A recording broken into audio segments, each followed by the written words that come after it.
Bienvenidos a esta transmisión especial donde vamos a hablar acerca de la tecnología DTF, todo lo que necesitas para iniciar en DTF, cómo funciona también el DTF y además vamos a resolver todas tus dudas acerca de la tecnología DTF y de cómo decorar prendas con esta tecnología. Entonces, vamos a comenzar.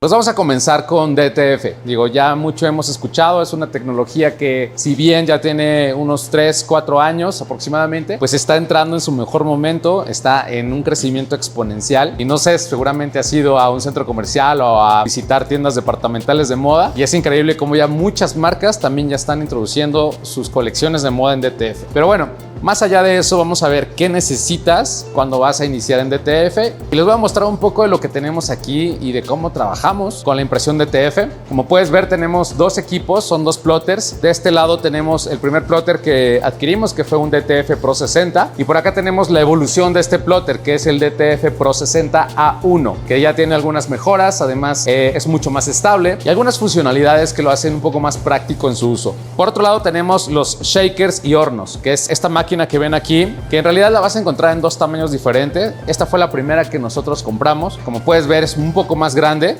y esta que es más pequeña, pero esta máquina es exactamente lo mismo que la grande, con la diferencia de que es un equipo mucho más reducido, no ocupa tanto espacio y mucha gente me pregunta, oye, bueno, ¿cuál debería comprar? ¿El horno o shaker grande o debería comprar el más pequeño, que es como este que están ustedes mirando aquí? La realidad es que funcionan muy similar. Yo diría que si pueden optimizar el espacio y adquirir el pequeño, es lo ideal. Yo creo que de hecho vamos a ir viendo cómo en los siguientes años y en la evolución que viene de DTF, incluso se van a ir reduciendo y todavía probablemente sean un poco más pequeños, ¿no? Lo cual creo yo es algo bueno para aquellos que tienen espacios limitados. Pues si no necesitas algo tan grande y te sirve para el mismo fin o cumple la misma función, bueno, pues para qué tener algo tan robusto, ¿no?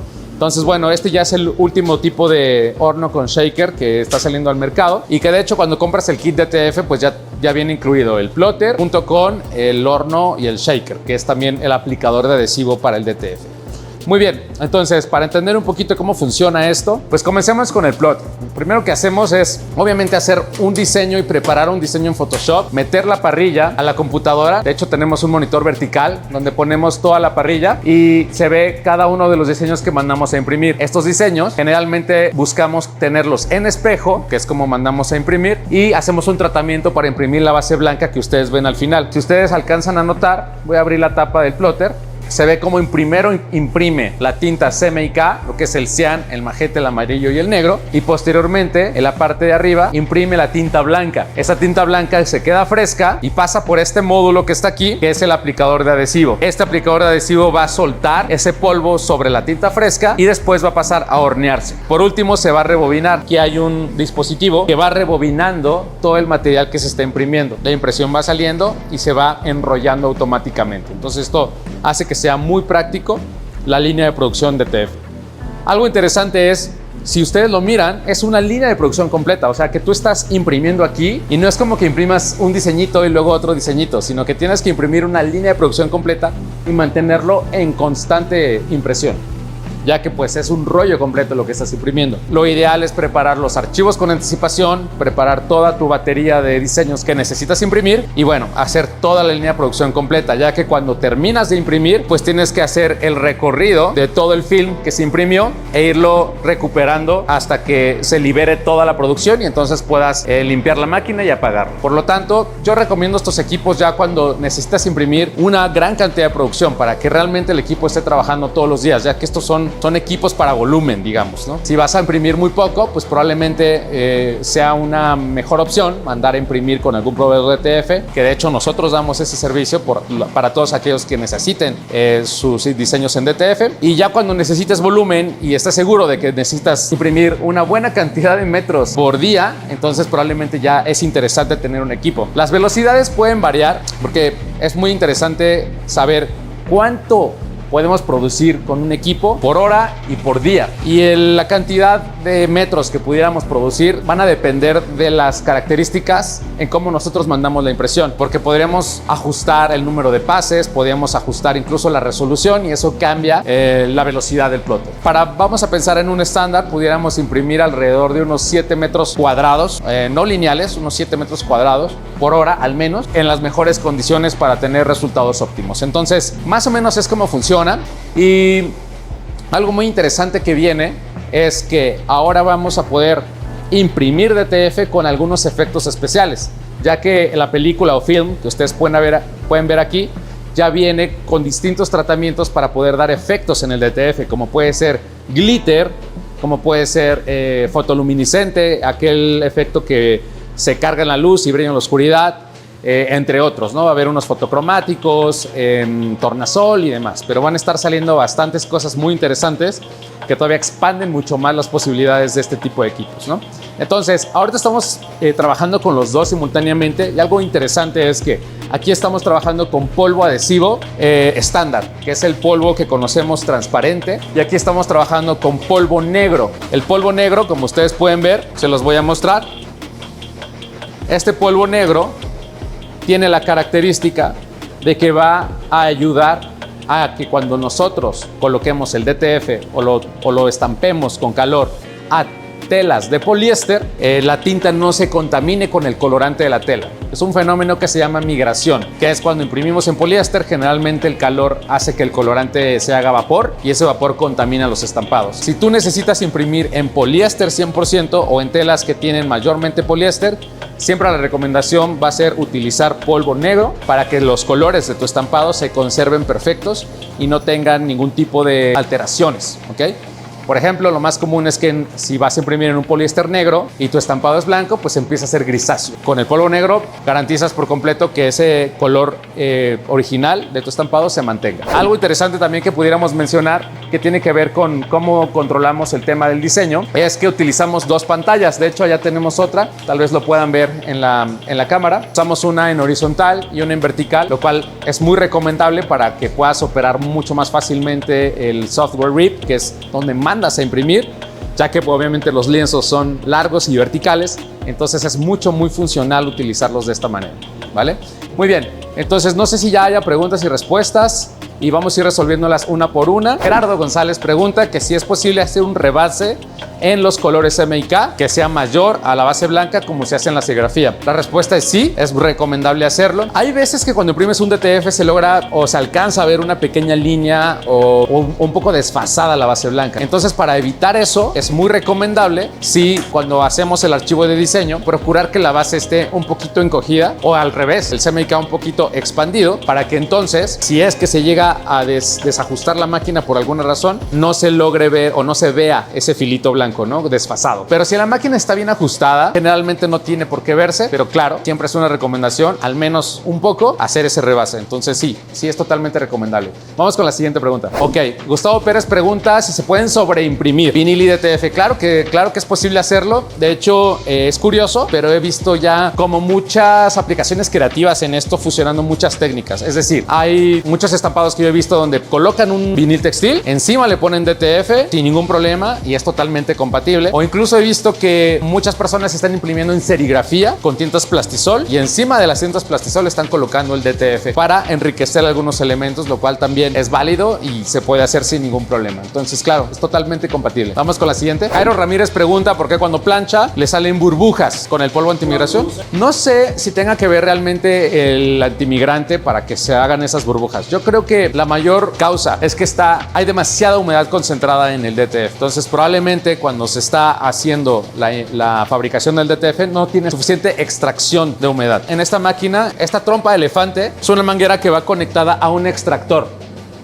Este extractor lo que va a hacer es sacar toda la humedad del DTF, pero desde luego trae un filtro que puede llegar a saturarse y entonces cuando está saturado la extracción pues no va a ser igual, se va a disminuir y puede que el DTF tenga muchísima humedad, lo cual no lo ves muchas veces en el momento, pero cuando lo transfieres a la prenda se empiezan a ver esas pequeñas como burbujitas o marcas que muchas veces es por humedad. De este lado tenemos otro tipo de extracción. Hicimos un sistema de extracción especial para la máquina donde pueden ver este tubo que está conectado a un sistema un poquito más más largo con un extractor grande que hace muy eficiente sacar toda la humedad del film, de tal forma que podemos garantizar que el film esté libre de todas esas burbujas y humedad. Entonces, pudiera equivocarme, desde luego, sin saber o sin tener cerca la muestra es difícil realmente tomar una conclusión, pero muy probablemente sea un tema más de humedad que solo hablar de que es un adhesivo antimigración. Vamos con la siguiente. Ok. Bueno, seguramente vieron nuestro video anterior donde les compartimos un rack que hizo nuestra diseñadora del equipo de Ninja Print Masters, donde hizo una colección de moda completa y muchos de esos diseños que compartimos en el video están hechos con un efecto de bordado. Pero yo pondría dos preguntas. La primera es, ¿realmente parece bordado? Y la respuesta es sí. Si no han visto el video, vayan a ver el video, pero de primera instancia puedes ver la gorra, puedes mirar la prenda y te da la sensación a primera vista de que se trata de un bordado, pero no es un bordado. Y la segunda es, ¿cómo hago ese diseño? Bueno, la realidad es que hay muchas formas de hacerlo, pero la más fácil y práctica es con un programa dedicado a diseñar bordados. Hay muchos en el mercado, incluso puedes conseguir en Google de forma gratuita, como de uso gratuito, para poder tú tomar un vector, pasarlo al programa y el programa se va a encargar de ponerle puntadas para darle ese efecto de bordado. Desde luego son programas diseñados para la bordadora, pero tienen la opción de cuando se genera la imagen simulada del bordado, puede exportarla a un PNG, por ejemplo, o a un archivo de imagen sin fondo para que después lo puedas mandar a impresión. Entonces, esa es básicamente la forma como se hace el efecto bordado. Desde luego tiene un poquito más de trabajo, pero si ven el video y ven las muestras y ven cómo quedaron, la verdad es que vale muchísimo la pena. Muy bien, vamos con la siguiente. César Trejo pregunta, ¿cuáles son las condiciones óptimas del ambiente de trabajo? Y esa es una excelente pregunta y para esto quiero mostrarles algo. Amigo, ¿me puedes pasar el higrómetro? Muchas gracias. De entrada yo les recomiendo que se compren este aparatito, es muy barato, cuesta 200 pesos aproximadamente, lo puedes conseguir en Amazon incluso, y se llama higrómetro. El higrómetro te va a dar dos parámetros. El primero es la humedad relativa del aire y el segundo es la temperatura ambiente. Entonces, se fijan, ahorita estamos a una temperatura ambiente de 25 grados y a una humedad relativa del aire de 32%. ¿Qué quiere decir esto? Dependiendo qué tan caluroso y qué tan seco o húmedo sea tu habitación, va a tener una influencia directa en la estabilidad de las máquinas. ¿Por qué? Ahorita, por ejemplo, estamos en épocas de lluvia en la Ciudad de México, entonces estos niveles de humedad pueden incluso llegar al 60-70% de humedad relativa del aire, lo cual es bastante bueno para que las máquinas trabajen muy bien. Pero, por ejemplo, hay meses que son muy secos, como por ejemplo mayo, junio o incluso a veces en verano, primavera, que son muy secos, donde no llueve y además hace mucho calor y la temperatura llega a ir por ahí de los 30 grados o por encima de los 30 grados. Ahí los plotters tienden a tener más taponamiento, entonces hay que estarle dando más limpieza. Para concluir, ¿cuál es el ambiente ideal? Bueno, yo diría que entre los 20 a 25 grados centígrados, los plotters van a ser muy estables y la humedad relativa del aire yo la recomendaría por ahí del 50% como mínimo. A veces baja un poco cuando ya estás trabajando, el aire se seca en el ambiente, pero normalmente sobre 50% de humedad trabaja muy bien. Ahora, hay veces, como les comenté hace un momento, que hay un clima muy seco y muy caluroso. Ahí yo les voy a recomendar el siguiente aparato. Un aparato que se llama humidificador. El humidificador no lo utilizamos todo el año, sino cuando tenemos esos meses, muchas gracias, cuando tenemos esos meses de mucho calor y muy seco, este humidificador le colocas un poco de agua, lo colocas frente al plotter y lo que va a hacer es crear una neblina de humedad. Y esta neblina de humedad va a crear una humedad en el ambiente cercano al plotter para que sea mucho más estable. Insisto, esto no es necesario para todos, solamente si tienes un clima muy caluroso y muy seco o en ciertas épocas del año. Por ejemplo, para los que estamos en Ciudad de México, hay meses complicados, muy secos, entonces probablemente sea una buena opción y así vas a evitar paros en producción o estar dando limpiezas al cabezal por consecuencia de las altas temperaturas. Entonces, bueno, ahí están las soluciones. Vamos con la siguiente pregunta. Esto es muy interesante y ahorita vamos a estampar una prenda juntos para que vean cómo es el proceso y cómo nosotros lo hacemos, porque obviamente cada quien te dirá cómo lo hacen y tendrán sus métodos, lo cual es válido. La temperatura de fusión siempre va a ser diferente porque hay muchos proveedores de los adhesivos en polvo, además de que hay muchos adhesivos en polvo. Ahorita nosotros estamos utilizando uno principalmente compuesto por poliuretano. El poliuretano tiene un punto de fusión al calor alrededor de los 130 grados centígrados. Pero probablemente si el fabricante está utilizando otro adhesivo, incluso de otro proveedor, pudiera tener otro umbral de fusión un poco diferente, ¿no? O por ejemplo, si estamos utilizando un adhesivo, vamos a pensar, hay otros que se llama poliamida, hay otro que se llama poliéster o copoliéster, tienen puntos de fusión diferentes. La recomendación que yo les voy a dar no es universal, porque tienes que tomar en cuenta lo que acabo de decir, el tipo de adhesivo y el fabricante del adhesivo a veces por su composición química, tiende a tener ciertas variaciones. La recomendación es planchar alrededor de unos 15 segundos a 160 grados centígrados. Generalmente vas a tener una buena fijación. Y yo lo que recomiendo es dar un segundo planchado a 160 centígrados también, pero de 5 segundos. Ya eso, cualquier borde o elemento muy pequeño que no hubiera alcanzado a fijarse bien, bueno, pues lo reafirmamos con un segundo planchado. Entonces, más o menos por ahí puede ir, pero quiero hacer la anotación de que puede haber distintos tipos de adhesivo,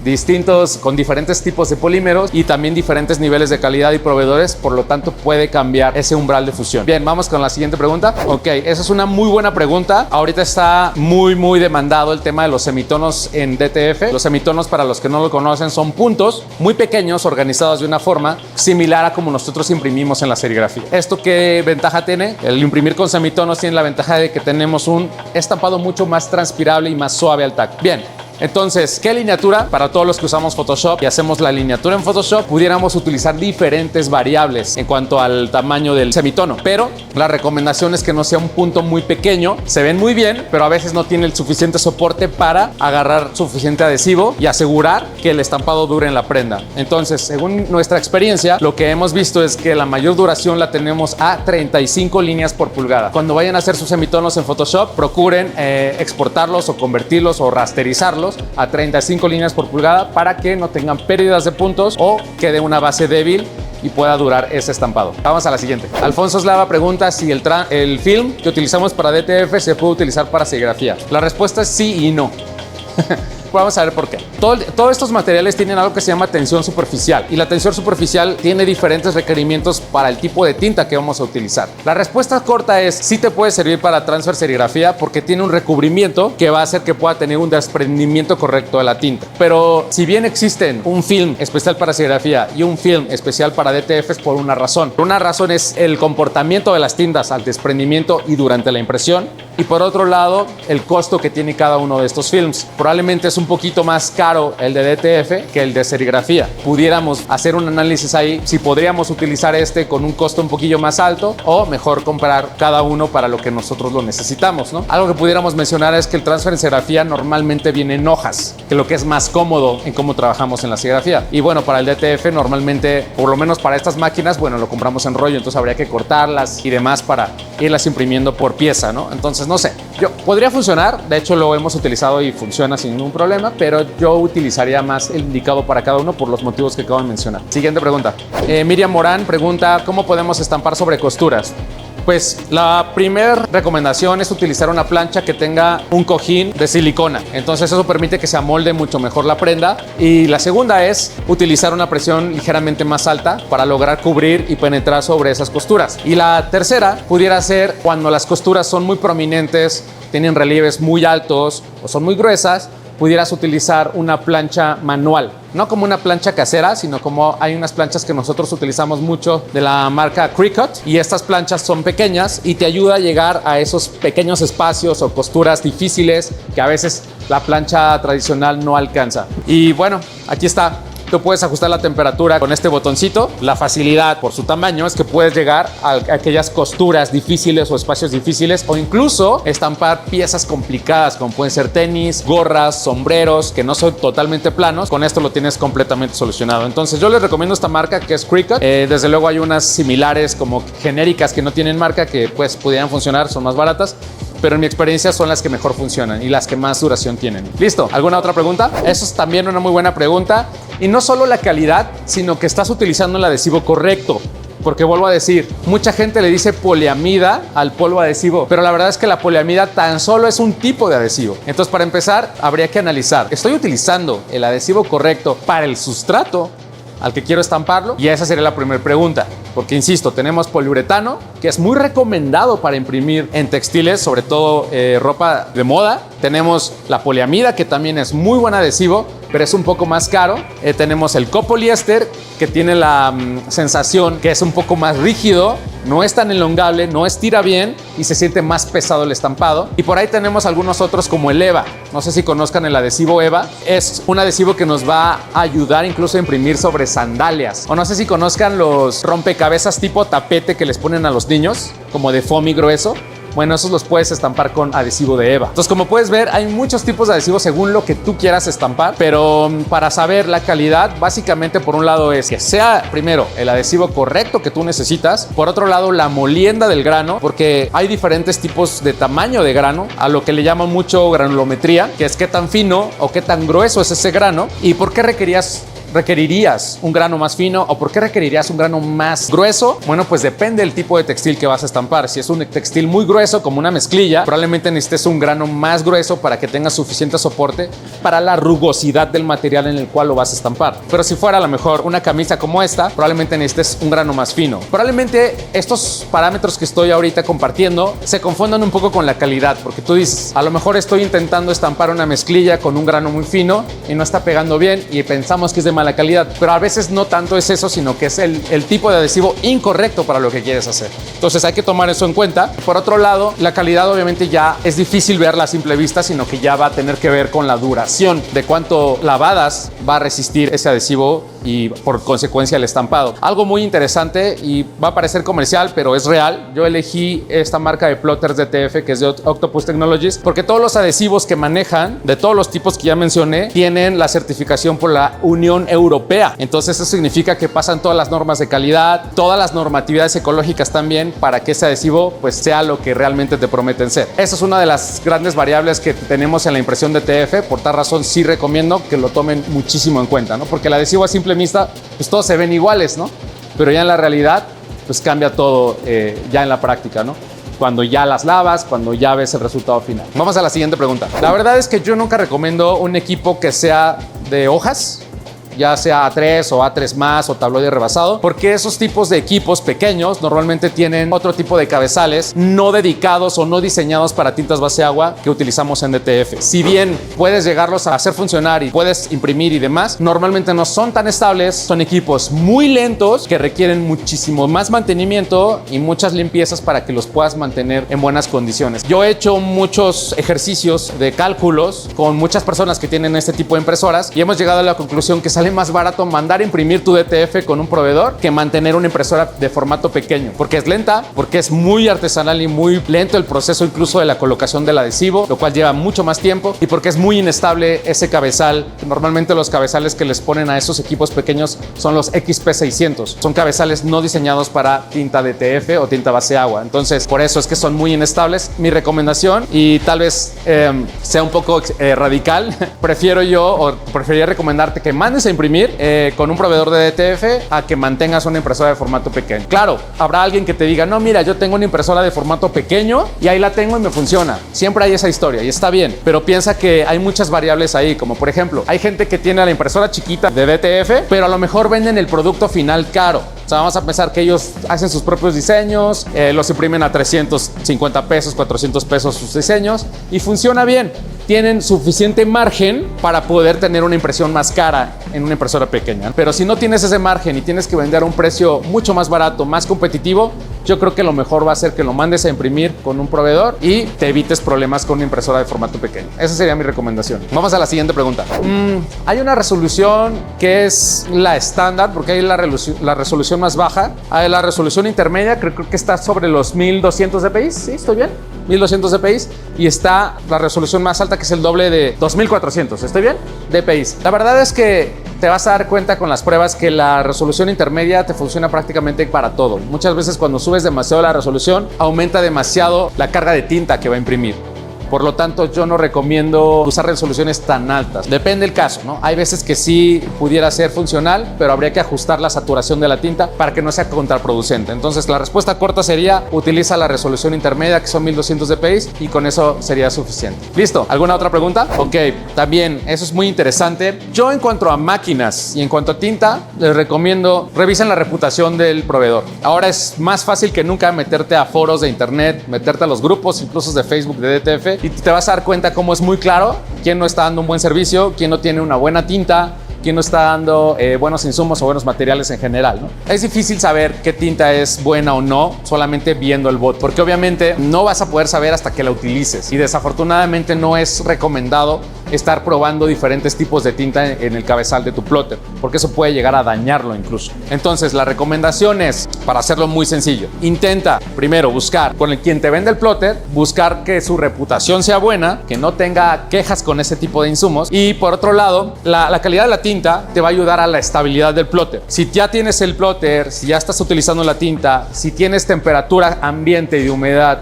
aceptables, como las que ya comentamos al inicio del video, y te sigue dando problemas de taponamiento, muy probablemente la tinta es de mala calidad. O sea, casi siempre esa es la causa más probable o la más común. La calidad de la tinta tiene mucho que ver con la resistencia del estampado, porque las tintas tienen químicos fijadores que hacen que la tinta tenga esa resistencia a la abrasión, a la humedad, a la fricción y demás. Entonces, si la tinta es de muy baja calidad, probablemente el estampado también va a durar muy poco. Yo elijo esta marca, funciona muy bien, ya la tenemos probada, tenemos 3 años utilizando DTF Pro 60 que pueden encontrar con Octopus Technologies, seguramente ya lo han escuchado por ahí, y si no, así la pueden encontrar como DTF Pro 60. Y ellos tienen una marca de tinta que funciona bastante bien, funciona con los cabezales Epson, tienen buena resistencia a lavado. Lo que estamos probando es, desde luego, son por lo menos 50 lavadas. Esto puede variar dependiendo cómo laves la prenda, porque hay gente que le pone cloro o la mete a la secadora y demás, lo cual puede afectar al DTF, pero fuera de eso, tienen muy buena resistencia y sobre todo estabilidad en el cabezal, o sea, para que el plotter pueda seguir funcionando sin que se esté deteniendo, sin que esté bandeando. Es difícil con solo ver el bote saber si esta es la buena o esta es la buena, o sea, tienes que probarlo definitivamente. Pero si quieren ahorrarse eso, pues investiguen primero al proveedor al que le quieren comprar. Listo, bueno, pues creo que son todas las preguntas más importantes. Vamos a hacer un planchado de camiseta. Entonces vamos a cambiar la cámara. Nos va a ayudar Pablo. ¿Qué les parece este? Que es de semitonos, para que lo vean. Vamos a hacer este de semitonos. Okay. Lo interesante aquí es que también vean que se puede dar un planchado extra, ¿no? Vamos a quitarle la humedad un poco. Ajá, también es una recomendación. Lo que está haciendo Pablo ahorita es dar un primer planchado. Esto va a ayudar a quitar la humedad que hay en el textil, porque siempre el textil suele absorber humedad del ambiente y la humedad es enemigo a la fijación. Listo el DTF y venga. Planchado a 15 segundos. Esta plancha pues tiene la ventaja de que al ser digital puedes programar el tiempo, puedes programar incluso el tipo de aplicación, si es pedrería, si es serigrafía, si es sublimación, si es transfer. Este ya lo tenemos programado a 160 grados durante 15 segundos. Algo muy interesante que pueden encontrar aquí es que para enfriarlo, porque esto se retira en frío, muchas veces utilizamos una plancha fría y esto les puede ayudar a enfriar muy rápido el transfer.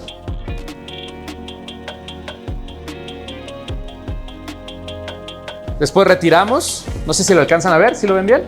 Perfecto. Y pudiéramos dar un segundo planchado para que vean cómo queda. Para el segundo planchado, nosotros ya lo hacemos con un papel para no afectar el acabado de la tinta y no se haga brilloso. Y el segundo planchado simplemente lo hacemos como para reafirmar que todo haya adherido perfectamente, ¿no? Es como asegurarnos al 100% de que todo está adherido. Este es un método que puede funcionar muy bien. Y con esto podemos asegurar que esté perfectamente pegado el DTF. Entonces, listo. Aquí tenemos ya el resultado final. Aquí podemos ver los medios tonos. Lo voy a tratar de acercar un poco a la cámara, pero aquí pueden ver cómo se ha convertido esta imagen a medios tonos. Y esto es lo que se puede lograr justo con el DTF en medios tonos, lo cual es un estampado bastante bonito. Sí, agradezco a todos que estuvieron en esta transmisión. Vamos a intentar hacer transmisiones nuevamente en el futuro para que podamos compartirles un poco de cómo trabajamos, un poco de los tips que utilizamos para obtener los mejores resultados y obviamente con la idea de que podamos también aprender todos juntos, intercambiar opiniones, intercambiar métodos, ¿por qué no algunos trucos o tips? Pues les agradezco mucho a todos que hayan asistido a esta transmisión y nos vemos en el próximo video.